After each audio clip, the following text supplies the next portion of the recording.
very closely watched, along with his first legislative moves, as he now has to appease not only the doubts of Martin Fayulu's supporters, but also those of the international community.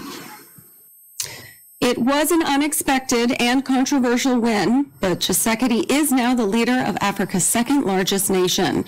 In this report, Maud-Julien tells us more about the reaction to his victory and the new president's political heritage. Supporters of Felix Tshisekedi on the night the provisional results were announced. Overcome with joy as the Electoral Commission proclaimed their candidate's victory. His very first words were for the incumbent president.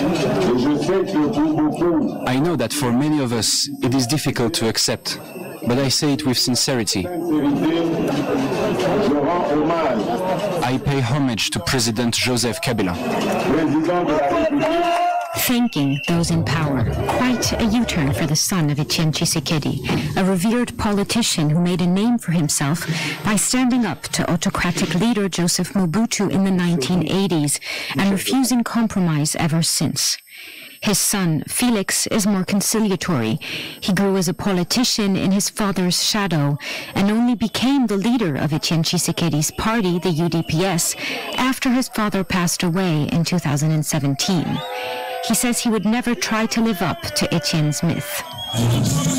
Felix Tshisekedi's opponents claim he didn't win the popular vote, but that he made a deal with the incumbent party to rig the election and secure the top seat. Wake up! Rise, sons of Congo, be brave! The African Union also cast doubt on the credibility of the election, suggesting Felix Tshisekedi will have work to do to convince the public that he is his own man. More than 5 weeks after anti-government protests began, Sudan was gripped by its most widespread day of revolt on Thursday. Simultaneous rallies were held in cities across the country, each calling on President Omar al-Bashir to resign. In Khartoum, hundreds of demonstrators tried to march on the presidential palace and were met by police and tear gas. And across the Nile in Omdurman, a 24-year-old man died from his wounds during the protests.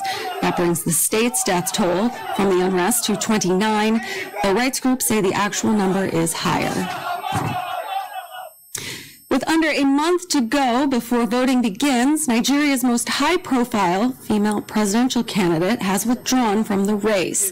Obe Ezekwesili says she made the decision in order to create a strong and viable coalition to defeat incumbent President Muhammadu Buhari. A former government minister and co-founder of the Bring Back Our Girls campaign, Ezekwesili said on Twitter that she's been in coalition talks with other candidates for 3 months now. For more on the February 16th vote, let's cross to France 24 correspondent Sam Olukoya in Abuja.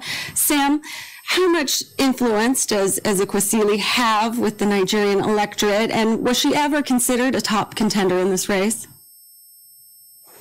Well, she stands as one of the most important contestants for this election, although we know that the president and then the former vice president, who is from the main opposition, are the key contenders. But Ezekwesili brings something different. I mean, relatively, she's younger, in her 50s, whereas the president and his main opponent they are both in their 70s.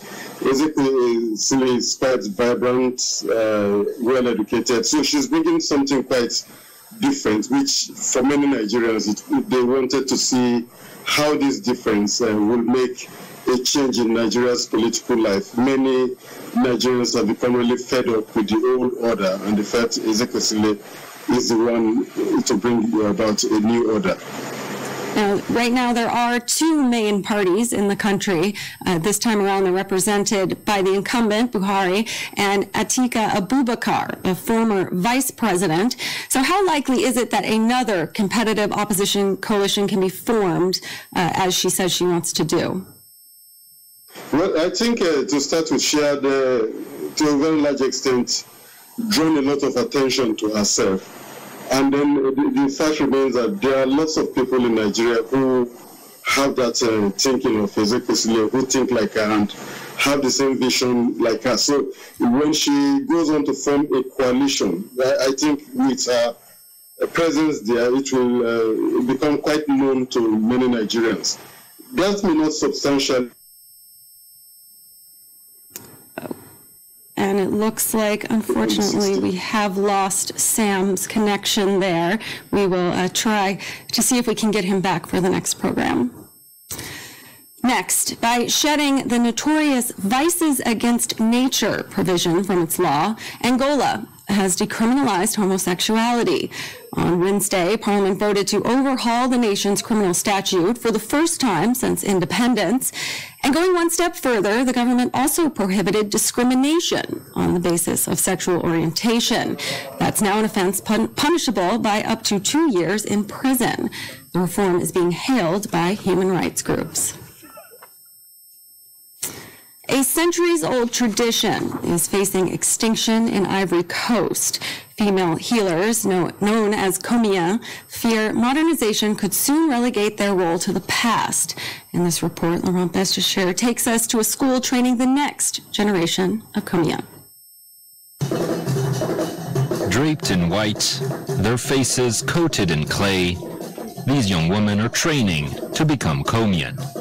These traditional priestesses are hailed for their knowledge of medicinal plants and their ability to communicate with spirits. This school in eastern Ivory Coast trains around 20 prospective Komian each year, but with no tuition fees or public subsidies, it could soon be forced to close. They keep saying, we'll help you, but until now, since I started in 1992, nobody's helped me. That's why I'm thinking of quitting. In addition to the students, the school hosts dozens of patients seeking treatment for diseases such as cancer and epilepsy, as well as counseling over their love life. The Komian, who are credited with the power to cast spells and predict the future, also have their share of detractors who view these ancestral practices with suspicion. Yet Ivory Coast's Minister of Employment, Pascal Kouakou, says they contribute to social cohesion and should be protected by the government. If we're not careful, this part of our society, of our culture, is in danger of disappearing.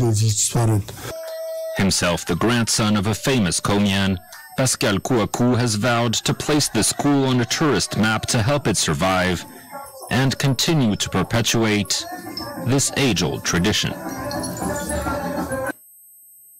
That's all for this edition of Eye on Africa, but don't go away. There's more news coming up next right here on France 24.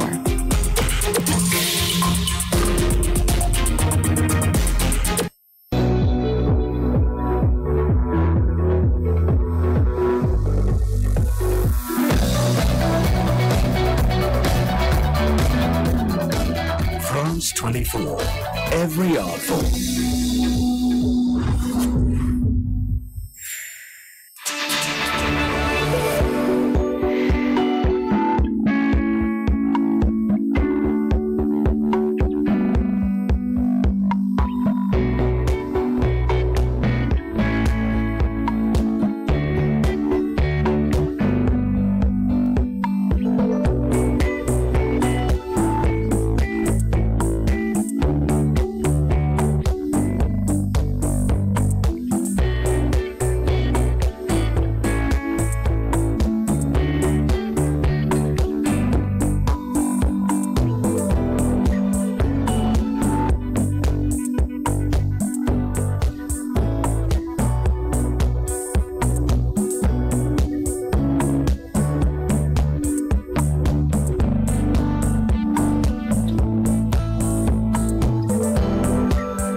romance. The French have the reputation of being passionate, first-rate lovers. Well, Jeannie, we have a lot going for us. French is the language of love. Paris is the city of love. But what's it really like to go out with a French person? What about French dating rules? Or what about French attitudes to marriage, divorce, and infidelity? Join us for the next episode of French Connections Plus, where we give you the ins and outs of the game of love à la française. French Connection Plus, presented by Jimmy Godula and Florence Villamino.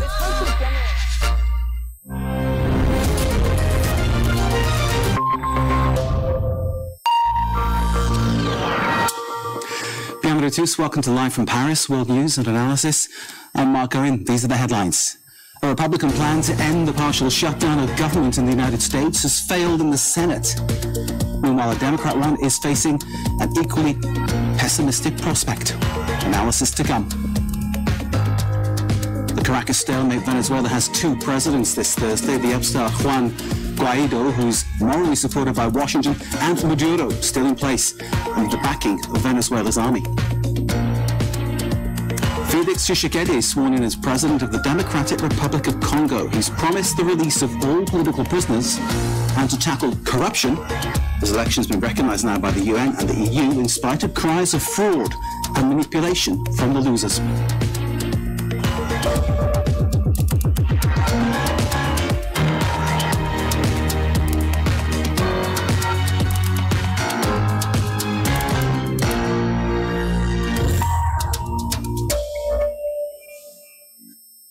Thank you very much for being with us. The 34-day shutdown in the United States continues.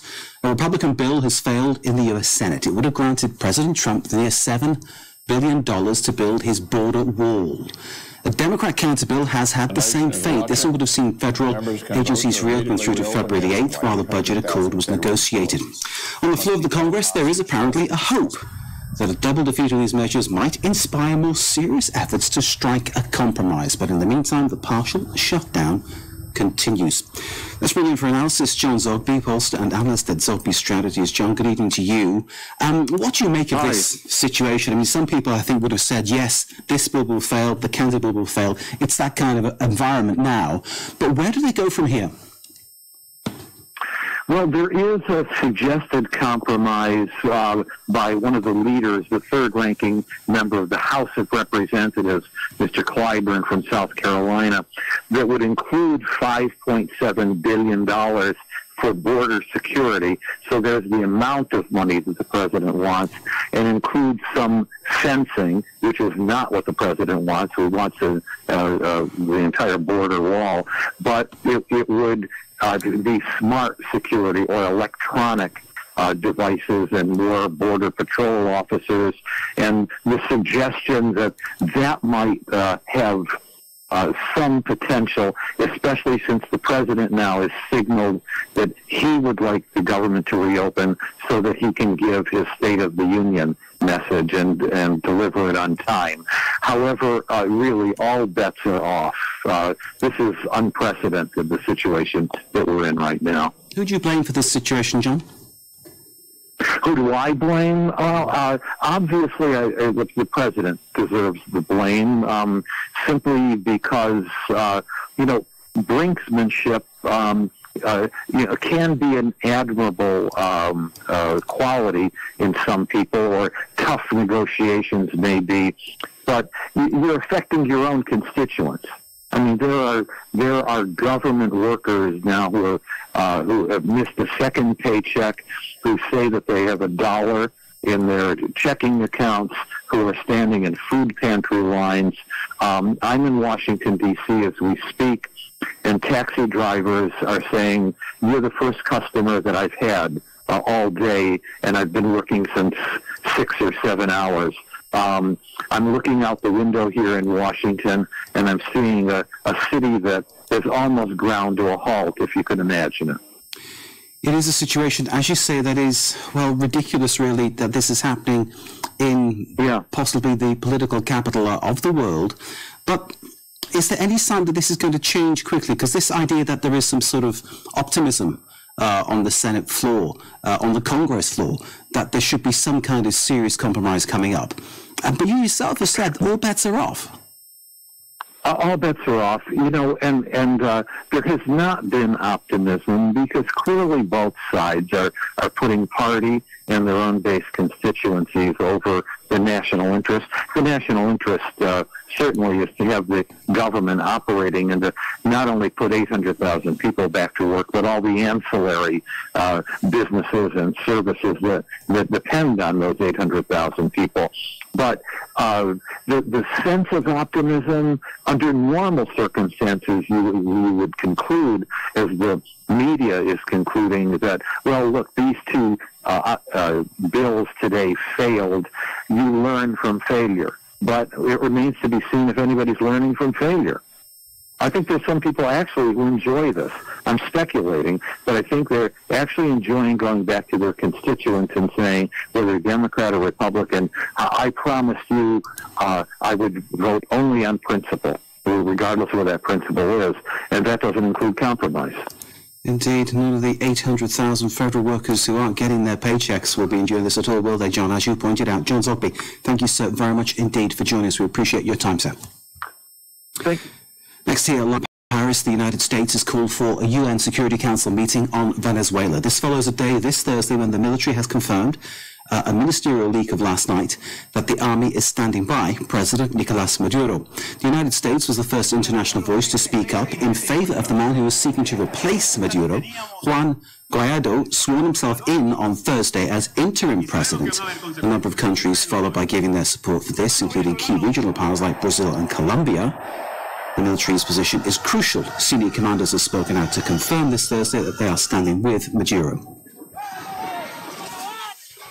The government of the United States is pushing the right-wing opposition to take Venezuela to a state of insanity, of violence and chaos. They want to dismember this very nation and the very concept of the democratic state. They want to intervene in Venezuela, and the way they have chosen to intervene is by putting in a self-proclaimed de facto unconstitutional puppet as a president. Nicolás Maduro speaking earlier at the Supreme Court in Caracas. International reaction has been fairly categoric in its backing for 35-year-old Juan Guaido. He represents a long-standing opposition to the self-styled socialism in Venezuela dating back to the rule of Hugo Chavez, mentor and, of course, predecessor of the current president, Nicolás Maduro. After being backed by Washington, Venezuela's opposition leader Juan Guaido has won support from most of South America. 11 members of the region's Lima group, including Brazil, Colombia, Argentina and Canada, recognize Guaido as the country's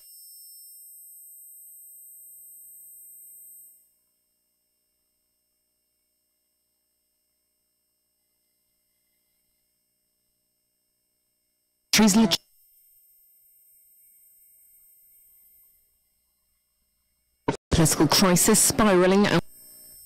Is that dialogue can be possible and that we avoid an escalation that could lead to the kind of conflict that would be a total disaster for Venezuela and for the Venezuelan people and for the region.